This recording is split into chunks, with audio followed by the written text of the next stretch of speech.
Olá pessoal, professor Lucas com vocês aqui mais uma vez para a Sociologia no Enem. Hoje a gente vai discutir um assunto que está bastante na moda aí, envolvendo a política, que são as noções de esquerda e de direita. Tem sido muito comum, tem sido muito debatido, né, na mídia, já virou conversa, né, de senso comum mesmo, está todo mundo falando de esquerda e direita o tempo inteiro. Então hoje a gente vai tentar entender um pouquinho o que significa isso. Quais são os objetivos da aula? Localizar a origem dos conceitos de esquerda e direita na história ocidental, distinguir entre os conceitos de direita e esquerda com base nos princípios de igualdade e liberdade e classificar regimes políticos com base nas noções contemporâneas de direita e esquerda. Então a gente volta mais uma vez aqui para a Revolução Francesa, que é muito importante, né, para a história ocidental, para a história da modernidade, porque ela faz uma quebra, né? Muitas coisas acontecem, muitas transformações acontecem depois da Revolução Francesa. Como a gente já viu, a Revolução Francesa foi uma revolução burguesa. É ali no final do século XVIII que a classe burguesa ela chega no limite, né, das amarras que o poder real e absolutista impõe sobre as atividades da burguesia, principalmente o comércio, e da política também, né, para decisões mais amplas sobre a sociedade. E aí a burguesia toma o poder e institui um Estado segundo as suas leis, segundo as suas regras. Né? Aqui nessa imagem aqui a gente tem uma pintura da Bastilha. Passou recentemente, né, agora em julho, 14 de julho, que é a queda da Bastilha, que foi o momento em que os revolucionários invadem essa fortificação, que era o símbolo do regime absolutista, onde o rei prendia os opositores políticos na França absolutista. Esse prédio é completamente destruído, demolido na Revolução Francesa. Então, de onde vem esquerda e direita? A origem ela está justamente na Revolução Francesa. Quando a nova Assembleia Constituinte é feita na França, quando a burguesia, agora que está no poder, se organiza em Assembleia, eles dividem entre esquerda e direita o salão da Assembleia. E à esquerda estão os jacobinos e à direita estão os girondinos, que são os dois grupos que vão aparecer aí como os grupos que vão definir, né, os destinos da sociedade francesa revolucionária. Nessa imagem a gente consegue ver aqui eles reunidos nessa Assembleia Constituinte, onde eles vão inclusive deliberar sobre a nova Constituição, a Constituição do Estado Revolucionário Francês. A Revolução ela foi burguesa, sim, mas jacobinos e girondinos, né, ambos faziam parte da burguesia. Mas existia uma diferença, existiam diferenças entre esses dois grupos. Os jacobinos, que sentavam à esquerda da Assembleia, eles representavam a pequena burguesia e o povo de maneira geral, né?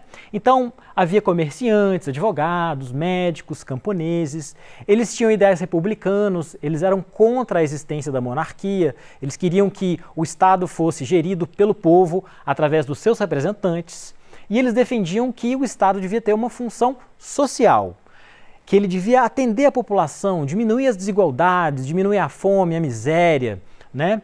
Então, eles defendiam a reforma agrária por parte do Estado, um assistencialismo para as populações mais pobres e marginalizadas, o voto universal masculino. A gente não pode esquecer que a gente está falando do século XVIII e que os direitos das mulheres ainda não estavam em voga nessa época, então o voto era só para os homens. Eles defendiam a participação popular também. Mas à medida que a história da Revolução foi acontecendo, os jacobinos eles radicalizaram e instituíram o período do terror. Vocês devem ter ouvido falar já dos vários opositores políticos que foram guilhotinados pelos jacobinos durante a Revolução Francesa. Os girondinos, por sua vez, representavam a alta burguesia. Era aquela parte mais rica da burguesia, mais relacionada com a aristocracia e com o rei. E por isso mesmo, eles estavam tranquilos com a ideia de que existisse uma monarquia. Mas essa monarquia ela teria que seguir limites impostos pela lei burguesa, por uma constituição burguesa, né? Então eles defendiam a ideia de um Estado mínimo, diferente dos jacobinos, que não interferisse na economia, que não interferisse nas questões de desigualdade da sociedade. Eles defendiam a propriedade privada, né? Porque antes o rei não respeitava a propriedade privada, ele podia simplesmente se apropriar das posses que existiam no reino, porque afinal tudo era dele. Agora a propriedade privada era defendida. Eles defendiam também a ideia de meritocracia, que a gente já discutiu um pouquinho antes, que é aquela ideia de que se você tem a liberdade, você consegue construir o seu caminho e aquilo que você vai ganhar vai ser de acordo com o seu esforço e com o que você merece, né? E eles defendiam, ao contrário dos jacobinos, o voto censitário. O voto censitário excluía os homens que não tinham posses, então era um voto só das pessoas ricas. Eles eram contra a participação popular, obviamente, e contra o radicalismo jacobino. Então, direita e esquerda surgem nesse contexto da Revolução Francesa. Liberdade, igualdade e fraternidade. Esses são os princípios básicos da Revolução Francesa. São o mote, né, a frase repetida pelos quatro cantos pela Revolução Francesa. E eles refletem um pouco o que esses burgueses revolucionários estavam querendo para a nova sociedade deles. Mas liberdade, igualdade, fraternidade são palavras muito bonitas. Mas quando a gente começa a tentar entender como isso se aplica na realidade, a coisa fica um pouco mais complicada. São conceitos um pouco abstratos. Então vamos dar uma olhada um pouco melhor, mais de perto, né, para entender o que essas ideias querem dizer. O ideal da igualdade. Quando a gente fala em igualdade, a gente tem que se perguntar, né? É igualdade entre quem e quem? Em relação a quê? Baseado em quais critérios? É bom a gente lembrar que a igualdade ela é a base dos direitos sociais que estão na nossa Constituição hoje. Os direitos sociais são todos aqueles direitos que envolvem a equalização da sociedade, ou a redução das desigualdades sociais entre os que têm e os que não têm. Então, por exemplo, o direito à educação pública de qualidade, o direito à saúde, o direito a emprego, o direito a aposentadorias, os direitos trabalhistas, todos esses direitos, eles atuam na sociedade com o fim de reduzir as desigualdades entre as pessoas, né?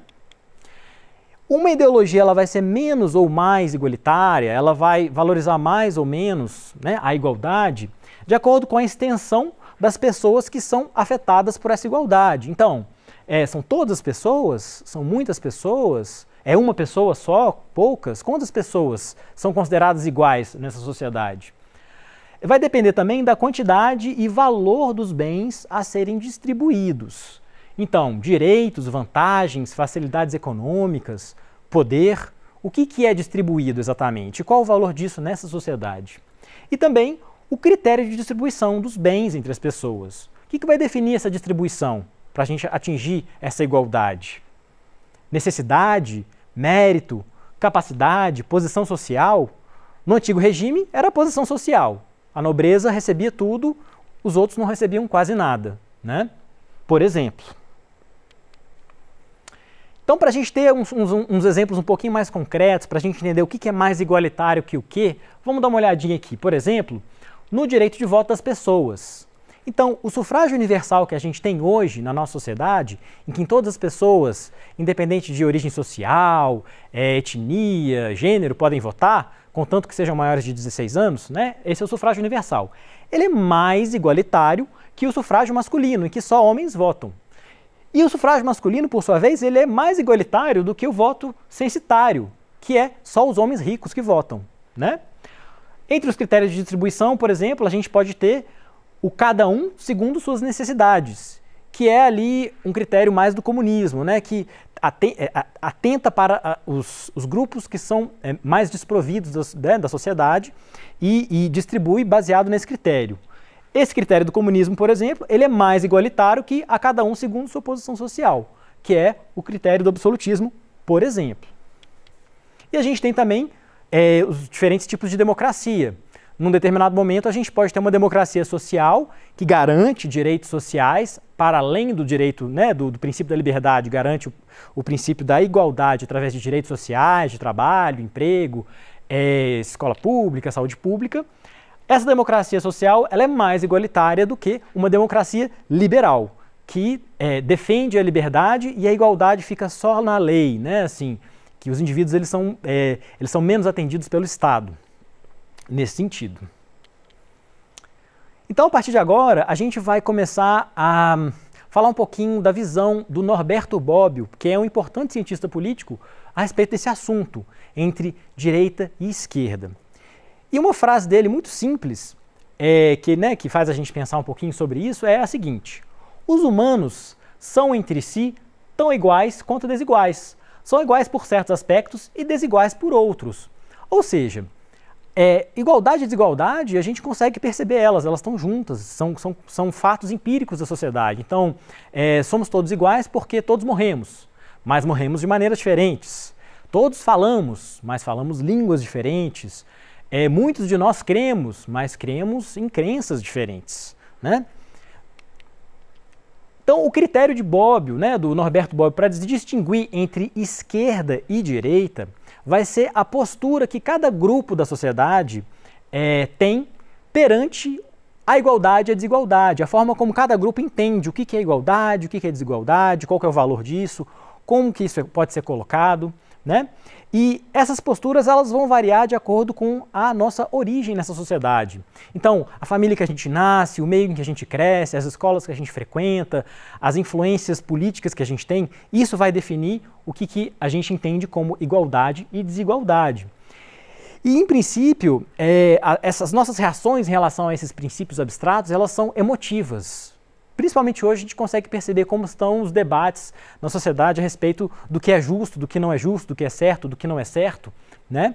Mas o Bobbio ele fala que a nossa postura em relação à igualdade e à desigualdade ela pode ser racionalizada. A gente pode começar a refletir um pouquinho mais sobre como esses princípios de fato são aplicados na nossa realidade cotidiana. Então, de maneira geral, o Bobbio vai colocar essas diferenças entre o que seria a esquerda e a direita. Lembrando, gente, que a esquerda é uma posição ampla que vários grupos ocupam e a direita é uma outra posição ampla que vários outros grupos ocupam. Então a esquerda ela seria definida por ser mais igualitária, por ter uma postura mais aberta em relação à igualdade. Então seria uma posição política que tende a diminuir desigualdades, que o que mais importante é o que une os seres humanos, na boa convivência, é aquilo que é comum a todos nós, somos todos seres humanos, todos falamos, todos morremos, somos iguais nesse sentido, Então, os humanos nessas visões, eles são mais iguais que desiguais, E para as visões da esquerda, as desigualdades, elas são sociais, elas são construídas através do tempo, nas relações entre os seres humanos.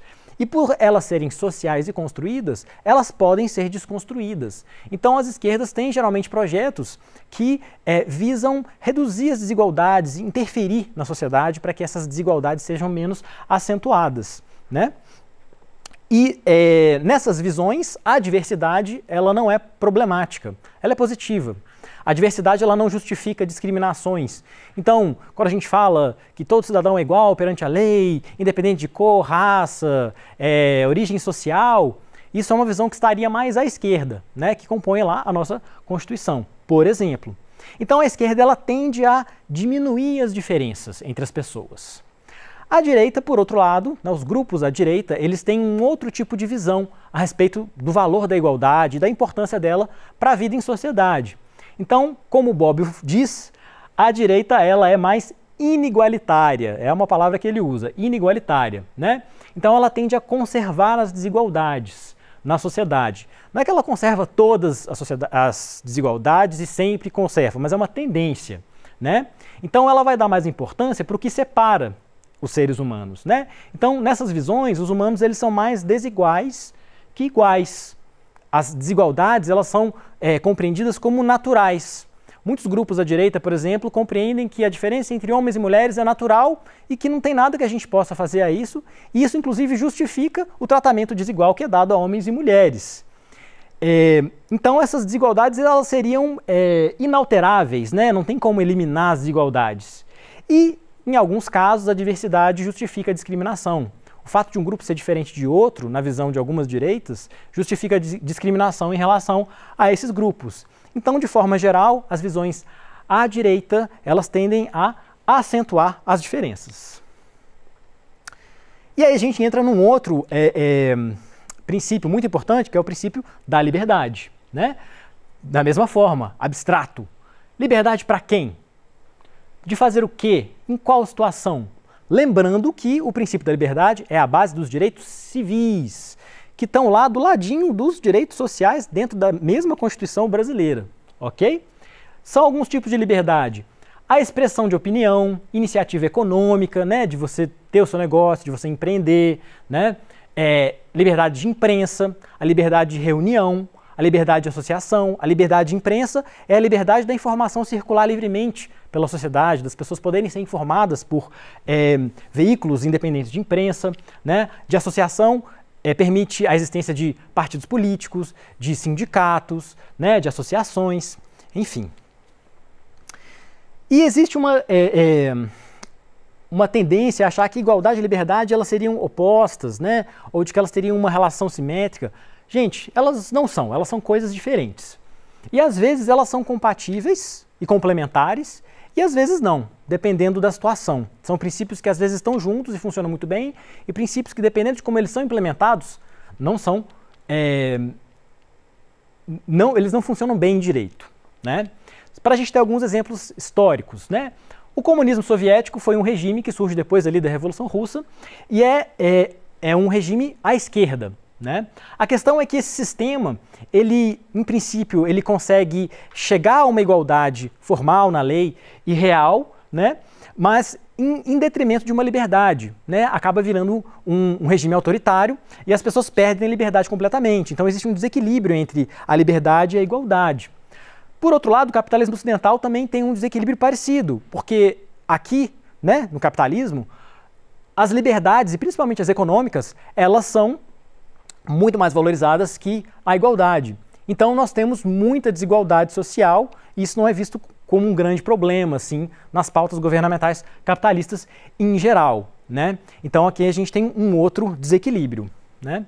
Então igualdade e liberdade não são simétricos, elas significam coisas diferentes, né? Uma é uma relação entre duas pessoas, né, um bem social, e a outra é um estado da pessoa. A gente pode considerar ela como um bem individual. Existe uma tendência a falar que a direita é libertária e ela é mais pela liberdade e que a esquerda é igualitária e ela é vista mais como coletivista. Mas o Bobbio fala que, na verdade, isso não faz sentido, que, na verdade, o que é bom para a gente entender a diferença entre as duas é que a direita ela é mais inigualitária e a esquerda mais igualitária. Então, é o apreço pela igualdade que define a diferença entre esquerda e direita. E que o apreço pela liberdade vai definir apenas se uma ou outra é mais ou menos extremista, né, ou moderada. Um exemplo aqui são os movimentos revolucionários. Os jacobinos da Revolução Francesa, os bolcheviques da Revolução Russa, eles são muito radicais pela igualdade, né, e pecam pelo excesso de igualdade. Os movimentos contra-revolucionários, o fascismo e o nazismo, né, por exemplo, que são uma reação à extrema esquerda, da mesma forma, são radicais e autoritários, mas estão à direita e também não preservam a liberdade e a igualdade de forma alguma. Então, a radicalidade do projeto deles é muito profunda e por isso são regimes autoritários de direita e esquerda que não valorizam a liberdade. Gente, para finalizar, a gente vai colocar aqui um esquema do Bobbio para a gente entender mais ou menos como ele entende essa diferença entre esquerda e direita. Então, mais igualdade à esquerda, menos igualdade à direita. Acima, mais liberdade, abaixo, menos liberdade. Então, na extrema esquerda, tem mais igualdade e nenhuma liberdade. Então, comunismo real, jacobinismo estariam aqui na extrema esquerda. Na esquerda moderada tem bastante igualdade e a liberdade é bastante valorizada. Então, a social-democracia, o estado de bem-estar social, né, aquele estado que regula as desigualdades entre as pessoas, seria a esquerda moderada, né, que garante liberdade, mas garante igualdade também. Na direita moderada, a gente teria a democracia liberal, né, uma igualdade apenas formal na lei, né, o Estado mínimo que não intervém muito na economia, nem na sociedade, ideias mais conservadoras e a igualdade perdendo a valorização, né? E na extrema direita, por sua vez, a gente tem pouquíssima igualdade e pouquíssima liberdade. O reacionarismo, né, o antiliberalismo, o anti-igualitarismo, eles estão resumidos aí na figura do fascismo e do nazismo, que são regimes autoritários que não valorizam igualdade e liberdade de forma alguma. A gente fez um voo rasante, né, de maneira bem sucinta e bem rapidinha para entender a diferença entre direita e esquerda. e a gente fica por aqui. Lembrando que são posições que mudam ao longo do tempo. Esquerda e direita não são valores fixos. Na Revolução Francesa, a gente não tinha socialismo e os burgueses estavam divididos entre esquerda e direita. Depois que surgem outras ideologias, essas posições vão mudando ao longo do tempo, ok? Então, pessoal, agora sim a gente fica por aqui e até a próxima aula.